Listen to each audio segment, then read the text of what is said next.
Welcome to On the Couch with Mom and Marcy, where two generations come together and the past meet the present. Two generations, one couch. I'm Mom. And I'm Marcy. We're so glad you're here. Peace, and welcome to this week's episode of On the Couch with Mom and Marcy. Hello, everybody. Welcome.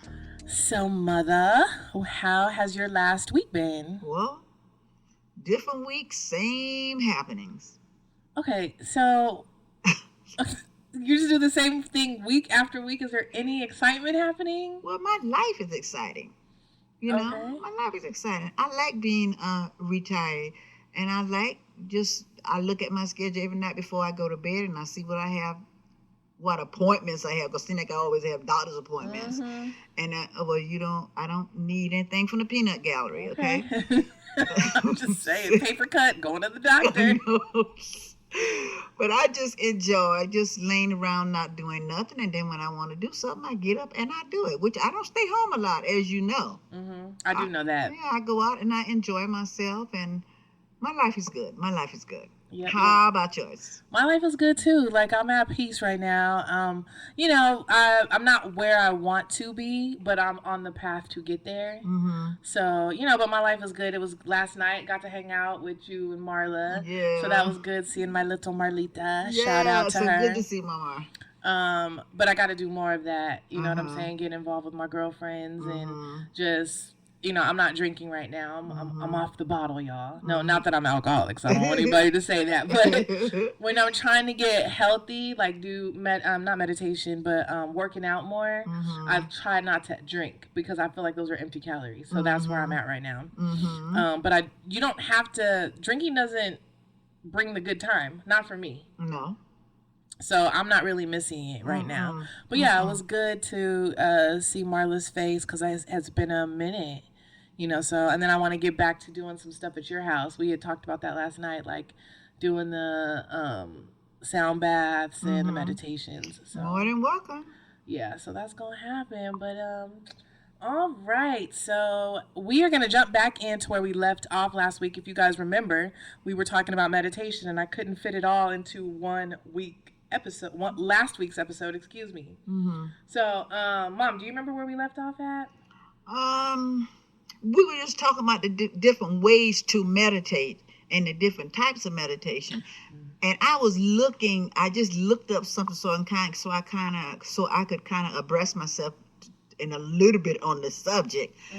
And I didn't know it was all the different types of meditation that you can do, Marcy. Yeah, there are so many. So you have a guided versus unguided meditation, which I think we touched on a little bit last week. And guided is where you actually have somebody guiding you, like close your eyes, take a deep breath in, breathe out. Unguided is where you just have the music in the background or water or something like that.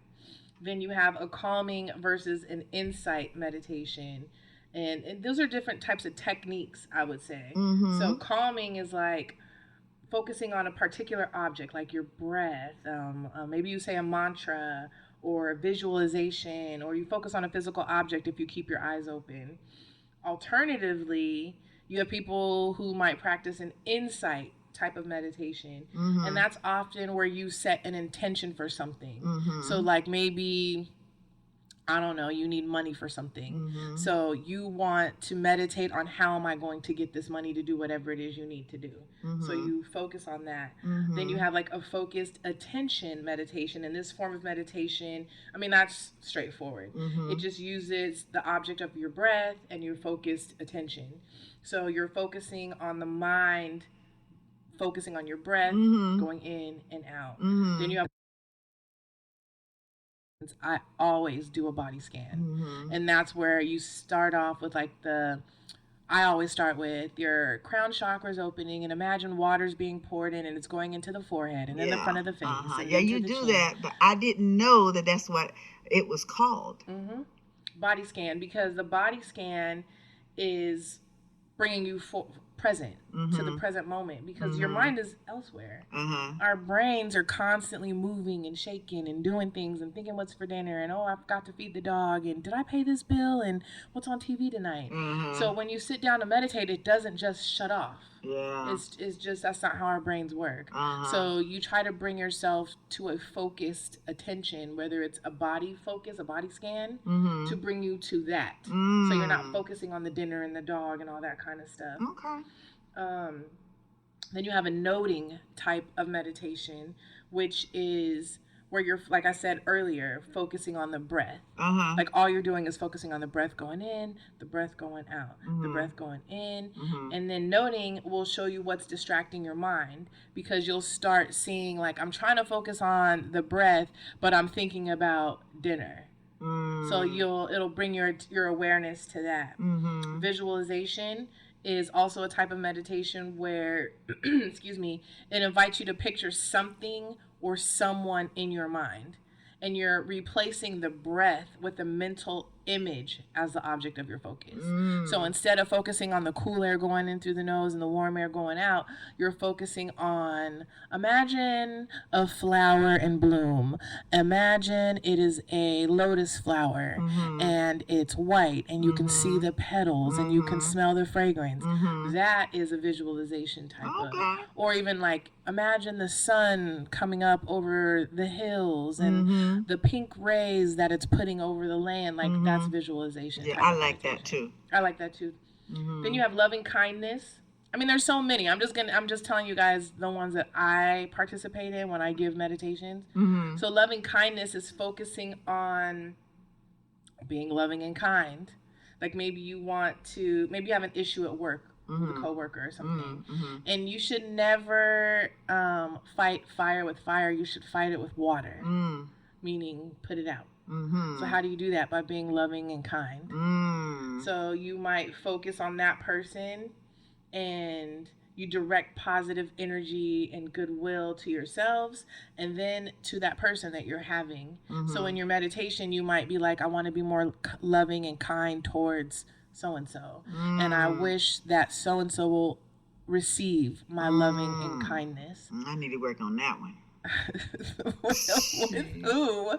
I ain't gonna say with who, but I need to work on that one. I have an idea. I need to work on that one big time. You know, I was talking to my brother, just to break for a minute.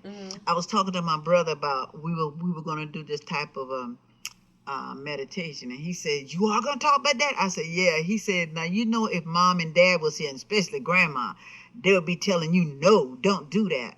But see, that's the generation that I'm from, you know, comparing generations. So what about your generation did they think was, I'm guessing it was Devil Uncle worshiping. Elton. Yeah, Uncle Elton. Hey, Uncle Elton. Yeah. Devil worshiping, you know, you can't do that. That's evil. That's conjuring up to devil. Don't do that. I don't want you to do that. If you're gonna pray, then you pray to God. You don't pray. You don't pray to anybody else. And I'm like, but you know what I said? Say what they didn't understand. And I said, and I fell for that because I didn't understand, you know. But then again, there are people today that have told me that, you know, that's devil worshiping. But what about it is devil worshiping? Like, that's what I don't understand. What part of it? I don't know. Because I remember we had people come to our house when I was living with you that we did a meditation, and then they didn't come anymore because and they were some of your church friends because they felt like it wasn't right, you know, and see, and that tells me that people that say that to me, I'll say to me, and you're supposed to be a believer. Oh, God meditated. God meditated. You know, so if God meditated, why can't I? There's evil in anything that you do. I think it's how you approach it. I mean, there could be evil in everything that you do, but what could be evil about sitting down and centering yourself? But see, I think when they tell you that it's worshiping, for my generation and for my grandparents and my mom and dad generation, I think they were getting that mixed up with the voodoo stuff. You know how they used to do the voodoo stuff, and what those globes that they used to. You talking about like a crystal ball? Yeah, yeah, I'm crystal so ball. done. I'm done. Well, it's a globe. And they don't look into my crystal ball and they be rubbing it and all Trying that to see the stuff. future. Yeah, close your eyes and relax and see. Close your eyes and relax. They are likening that to what we do for meditation, even though you don't have to close your eyes to meditate, but I think it helps. It absolutely helps, but let me just pause on what I was going to say. Voodoo is not bad either. Oh, girl, no. Voodoo is not bad. No. Mom, I'm telling you, I don't know what what it's you not talking bad. about, Marcy. Voodoo is not bad. It's Why? Because it's not. Like, I'm telling you. That's devil worshiping. It is not. It's not. That's what I'm saying. People have the wrong idea of what voodoo is. If you look it up yourself, don't go by what the masses think. As soon as they think voodoo, yes, there are people who take the leg of a chicken and put it in with the basil leaf and stir it with the hair of a goat and drink it after midnight and this will happen. Okay, yes. I'm just making up something. I don't know if that's real, y'all. But for the most part, Vodun is what it was called. And it is healing. It was a healing therapy. Haitians practice this. I mean, other nationalities too, but mostly it came from the Haitian continent. Oh my goodness. Haiti, okay? It is not bad. But because there are, quote unquote, witch doctors who do practice the dark side, that's what people pick up. Well, where I'm from South Carolina. And there were people that a lot of them used to live in Hilton Head, South Carolina, which is a beautiful island, and different parts of South Carolina. And we used to call these people Geechees. Gullah Geechee. And we were told that they practice. Now they do. Voodoo. They do. And that scared me to death. You have to have done something. Like, they don't just put a spell on you just because you walk across the street. It's against their religion. And, they practice with the Orishas, which are different. Oh, I mean, I could get into all of this. Oh, yeah. The Orishas are the different gods that they believe in. And there's so many. Why are you looking at me like that? Because I learned something different about you every week. Well, that's why I love doing this podcast, because I learn something about you every week. Now, what you just said right there is blowing my mind. Okay, so in the Yoruba religion is where the Orishas come from. Oh, jeez. Okay, so this comes out of West Africa. So some of the prominent Orishas are like Shango, which is the Orisha of thunder, fire, and dance. Yemeya, which is the mother goddess associated with the ocean and maternity. Oshun, the deity of love, beauty, fertility, and fresh waters. Ogun, the spirit of iron, war, These and are labor. People are what deities. They do. Oh, really? Yeah. And so this is mostly in the Yoruba religion, which is mostly in Western Africa. But a lot of people, like the Gullah Geechees, a lot of them practice this. So that's where they come from. And they practice voodoo, vodun, as I said, which is also I could talk about all these religions and go in deep. Oh my gosh. Now, okay, the Gullah Geechees, you said, when I wrap my hair sometimes, I feel like I'm like in that. Like ethnic. Ethnic, because this one I'm going to wrap my hair again, because I like that. I like that look. That style came from them?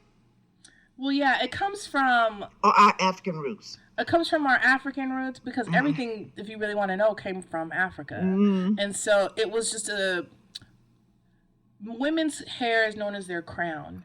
So whether it's long, short, it doesn't matter. It makes you more beautiful. They didn't want, our ancestors did not want men to desire women because of their attributes, whether it's the makeup they put on or their long hair or whatever it is. So they cover their hair as a show of respect. Because in Africa, I don't know if anybody knows, but in a lot of Islamic countries as well, it's okay to have more than one wife. Yeah. And so when you are covering your hair and being modest, it's for your husband, and so another man won't be attracted to you. So I was trying to tell you when I was, or I did tell you when I was in the temple I was in, that was one thing that we practiced. I came from a Muslim background, though, Islam, and so, but African heritages and religions, they practice the hair covering as well for the same reason. So that way, it's not. I'm not trying to woo somebody else's man to look at me or son or whatever like that, because you're also not supposed to wear certain things around men outside of your family. If it's not your brother or your husband, you need to be covered head to toe when you're in your home. If your husband or son has a friend over, you need to be covered. So yeah, it's just differences in religions and beliefs, and even like and we're kind of going left a little bit, but I like talking about this stuff. Even like altars, people think that when you have an altar, it's like practicing voodoo or something like that, when really it's just out of respect. Yeah, well, we had an altar in our church. When we would pray, they would tell us to come up to, not my church here, but in South Carolina where I was raised, and they would say, come to the altar and give yourself to God. Come to the altar and pray. Whoever you want to pray with, come to the altar and lay your sins on the altar. And we would do that, and that was a place, as you said, to honor, where we would meet, pray to God. So in African religions, our ancestors practice, and even in some Hispanic type of religions, they practice. The altar is not the same as what you're speaking of in a religious building. It's an actual table, and if you've seen the movie Coco, it's in that where they have all their ancestors, a picture of their ancestors. The cartoon type. So I love that. In our lineage, African lineage, we have altars as well, but it's to pay homage. So you would have pictures of your deceased relatives, your ancestors, and you lay food there for them to eat. So whatever you're eating, you light a candle, you're giving thanks, you're giving. And I really want to do that. I just don't have the pictures to do that. And I kind of figured if I did it, you and Dad would be like, what is going on Well, here? I kind of like halfway have it in my house, because I know when I walk up my stairs, and on the landing, I have that picture of Uncle Sonny and Aunt Doris there. I don't have no, and I did have a candle there, and You should have a candle. I did, and I took the candle down because I didn't want to look at it as an altar. I just wanted to look at it as I miss them, and But the altar is honor. The altar is paying respect and keeping them alive. Oh, okay. So it's not bad. And like, I know you're not going to set out plates of food or whatever, but a lot of people do that just to honor them. Or even in like I said, some Hispanic religions, they actually go on top of the grave and break bread. Well, I know, because one of my friends, I'm not call her name, doing holidays and stuff. They go to the grave yard. And they have picnics and stuff. Yeah, it's a show of. And they stayed in the cemetery too long. The guy didn't know they were there, and they got locked in. And I told her that is when they would have had to dig a grave for me, because I would have died right there. Okay, because me too, in the cemetery. In the cemetery, she said they were going out to the gate, and the gate, there was 3 gates in the cemetery, big cemetery in Camarillo area, she said. And she said they went to all the gates and they were locked in. I said, well, don't the groundskeeper supposed to go around and look and see? She said, well, we were in the very back of the cemetery, and he may not have seen us. So she had to call the police for them to get her out. I said, girl, I would have, if I wasn't dead, I would have had a heart attack. Not if I wasn't dead, I would have died. Well, first of all, I wouldn't have been there. No. But if that's what they do to honor, then great. Yeah. That's not me. Yeah, that's not me either. I mean, I barely want to go to a funeral. No, girl, and I only go to the ones that I have to go to, and that's family. I wouldn't even have to. If I continue this frame of mind that I have, I won't be going to theirs. Okay. So hey. Okay, let me get back to my meditation. Okay, so because we're actually running out of time. Yeah. So, what are some things that we could use meditation for? So stress reduction. Oh, and that's God. like the main one. Is that mindful? Any of them can be used for stress reduction. Oh, okay. Any type of meditation. So Okay. we all know stress is a killer. Mm-hmm. And it causes high blood pressure, constriction of blood cells, depression, and sometimes harmful addictions. Oh, yeah. So calming the mind during meditation and doing focused attention on breathing and relaxing in a quiet state, it helps to reduce the feelings of stress. And sometimes people don't even recognize that they're doing it just by taking a deep breath. Just by... So when the doctors tell us, take a deep breath, settle down. Then, oh, okay. They can tell, like, they have that stethoscope. They can hear your heart rate. They need you to calm down so they can get an accurate measure. Yeah, take a deep breath. Take a deep breath, Kat. Take a deep breath. Yeah, and then you have, it improves your heart health as well. And I'm going to read you guys something that I pulled up. A study published by the American Heart Association reported that participants who meditated throughout the study experienced a decrease in the thickness of their arterial walls, while those who did not meditate experienced no change to their arterial walls. The resulting decrease in arterial wall thickness translate into a lower risk of heart attack and stroke. Oh, wow. So you don't even think that just sitting here breathing, taking mindful, conscious breaths, meditation also causes decreased muscle tension. Drawing attention to different areas of the body by controlling breathing and calming the mind will help the muscles relax. And in fact, there's a specific technique called progressive muscle relaxation that can be used at the beginning of a meditation session to systemically tense and then relax muscles throughout your body. So there's something that you can actually do that you want to do that helps you to tense and relax, tense and relax, tense and relax. Meditation also helps with enhanced immunity. So, excuse me, by meditating and promoting inner peace and relaxing, you clearly reduce stress. We know that already. And it also will help you strengthen your immune system. Meditation ain't no joke, huh? It is no joke. And so many people sleep on it because they think it's evil, and it's not. And for some of our listeners who are interested in meditation, there's a couple apps out there that are free. They do have some options that you can buy like a year long, and you get certain things. Like the Calm app is one of them. Headspace is another one. Insight Timer is another one. I am on that app and I think I told you guys before. You could check me out on there. My name is Marcy James on that app.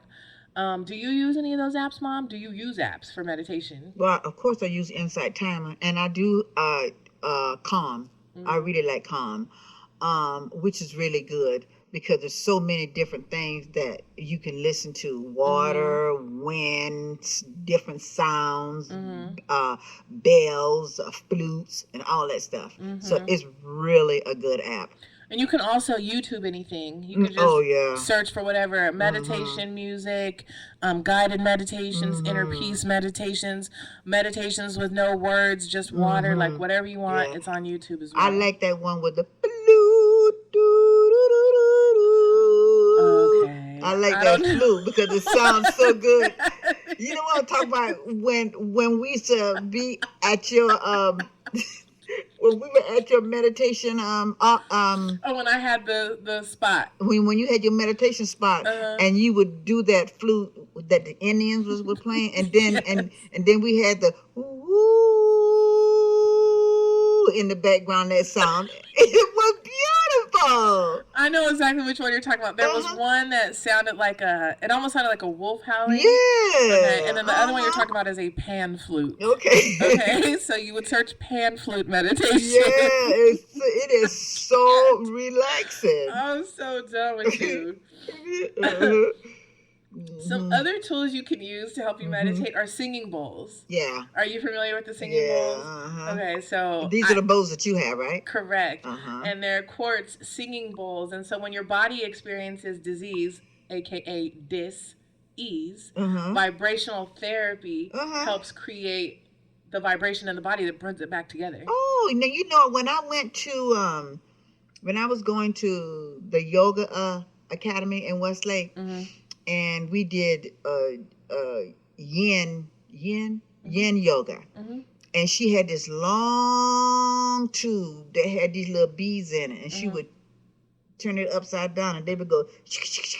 That sound like the ocean, huh? Yeah, that was really, really nice. Yeah, that's I've never experienced that, but I know what you're talking about. Oh gosh, it was really nice. And then what else? You can do some chanting. A lot of people, I don't go for. I don't really do chanting either. Then you have binaural beats. Yeah, I like so binaural beats is just a way that you it's best when you have headphones, and it's basically different hertz. So our bodies naturally vibrate at certain hertz. Our heart beats at a certain hertz. I don't want to quote that right now because I actually don't have the statistics. But our heart beats at a certain hertz. Our brain moves at a certain hertz. Our eyes blink at a certain hertz because we're all energy. And so when you're having issues with any of these things, whether you feel like an irregular heartbeat or you have a headache or your eyes are dry or something like that, you can use binaural beats to help with that, because each part of our body, even me moving my fingers, us moving our legs, it takes a certain amount of energy or hertz to move them. So when you listen to binaural beats at a certain hertz, meaning whatever your eyes are, your brain, whatever your issue is, it will help improve it. You know that song? Everybody wants to rule the world. Yeah. And that's an old song, but that's a great song. That has hertz, right? 432. Okay. So 432 hertz is the happy hertz. Oh, yeah, because whenever I'm cleaning up the house and I put that on, I get so much energy.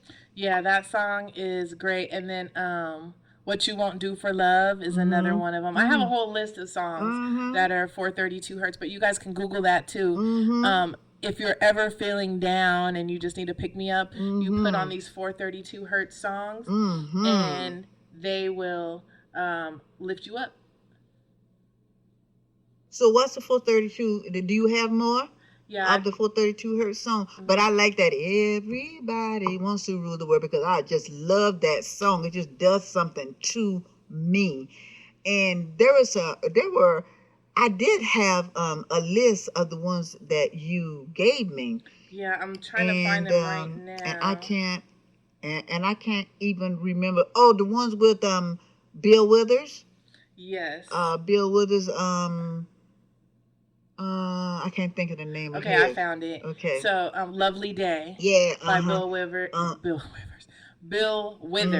Billie Jean by Michael Jackson. Oh yeah. Sade, Cherish the Day. In the Air by Phil Collins. All these are 432.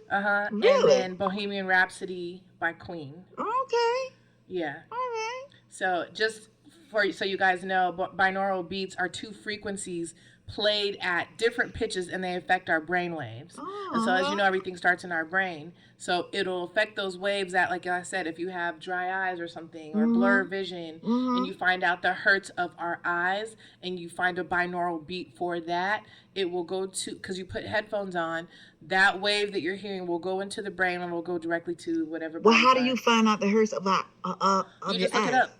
I don't know it off the top of my head, but if you look up what are the hertz, because everything is energy. Okay. So because it takes energy to blink, because it takes energy to breathe, it takes energy to lift my arm up, move my fingers, you just have to figure out what hertz, what energy, basically, does it take to move that. Wow. Yeah, everything's energy. Once you get down to the metaphysics of everything, wow, everything becomes so deep. And that's why I got into all of this stuff, is because I just felt like it made me better, because I was able to learn some stuff about myself, the body, and how it works. And and I'm glad that we're doing this podcast, because I get to share it with all of you guys. Yeah. And so meditation is a form of medicine, so to speak. It definitely is medicine, but like with everything, it gets messed up because people put their spin on it, and they make it what they want to make it. Wow. And instead of it being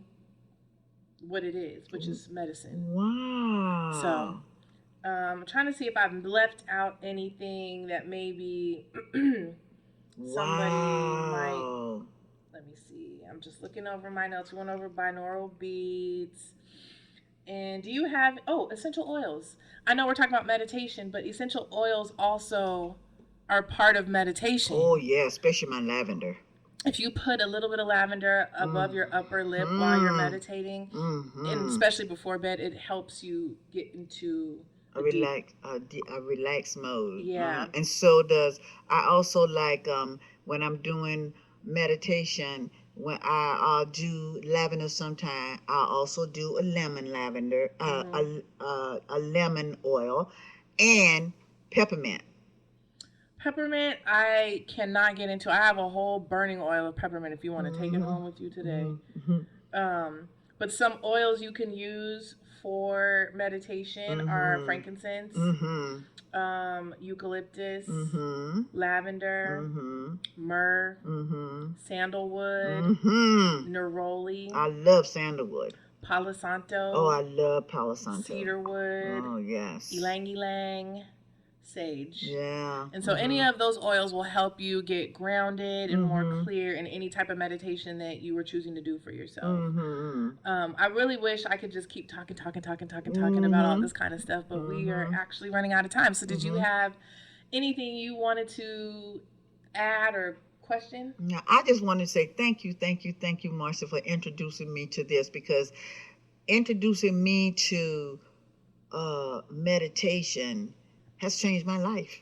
Oh, that's good. It has truly changed my life, because when I get upset with people, your dad or you or your brother or anybody, I go and I get by myself and I just meditate. And again, just like you said, you don't have to say anything, you don't have to do anything. You just lay there and just listen and breathe. Breathing, I think, is essential. It's the most important part of it, and it should be deep breaths, not just breathing into your lungs. Breathe into the bottom of your stomach. Breathe all the way in. So meditation has truly helped me, and it's truly changed my life. In fact, it helps me with my prayer life. Your prayer life? Okay, what do you mean by that? Because when I am meditating sometime, I pray to God. Oh, okay. You do it at the same time? I'll pray. What I do, I have my music on in the background, like my Indian flute. Okay, her and this my Indian flute.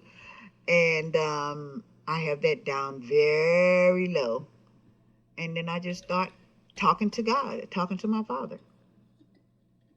I can dig that, Mom. I can dig that. All right. Well, if there's nothing else, we're going to close this session out.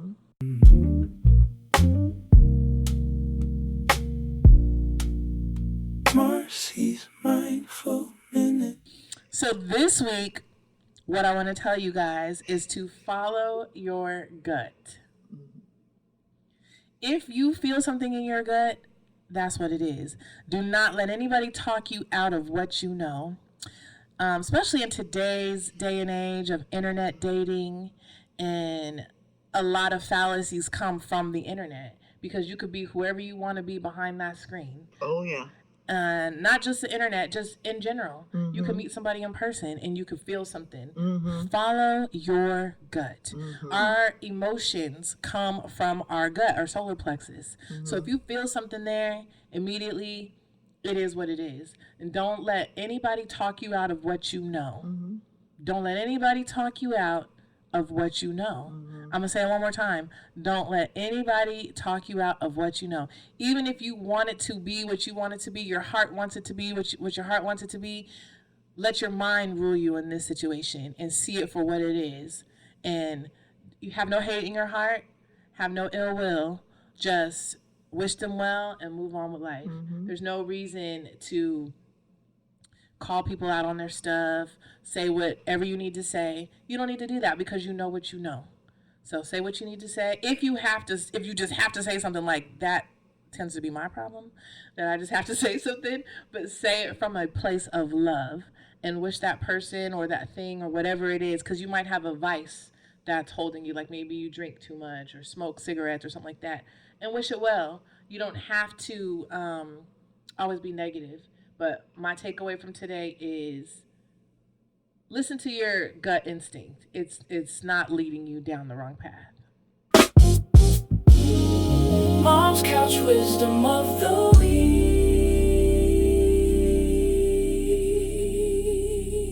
So, Mom, what is the couch wisdom of the week? You know, it's so funny, Marcy. The couch wisdom of the week is from Desmond Tutu.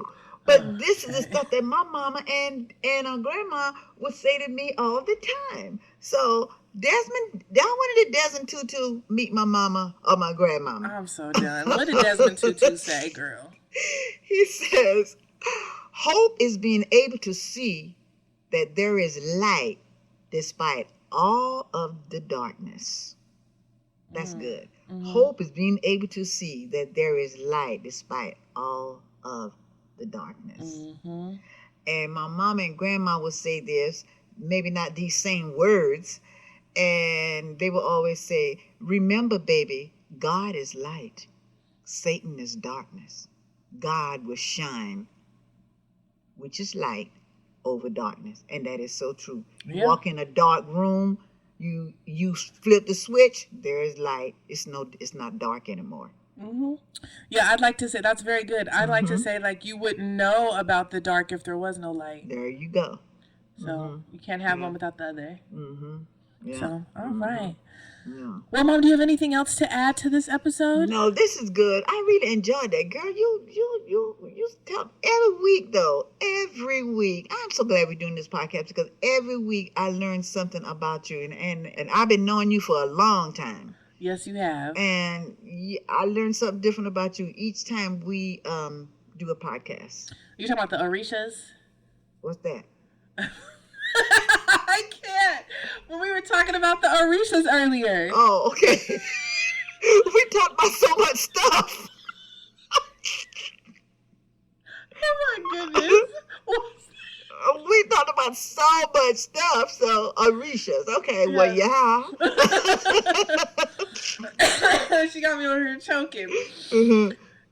Well, thank you guys for joining us for this week's episode. You can find us on several different platforms. You can find us on YouTube, YouTube Music, Spotify, Amazon, Audible, iHeartRadio, and Apple Podcasts. Yo, thank you guys. Thank you so much for joining us on the couch today. It is always such fun sitting and talking and feel like you guys are in the room with us. I know it does. And always remember, regardless what generation you are from, there is always room for you on our couch. Have a blessed week. Blessings.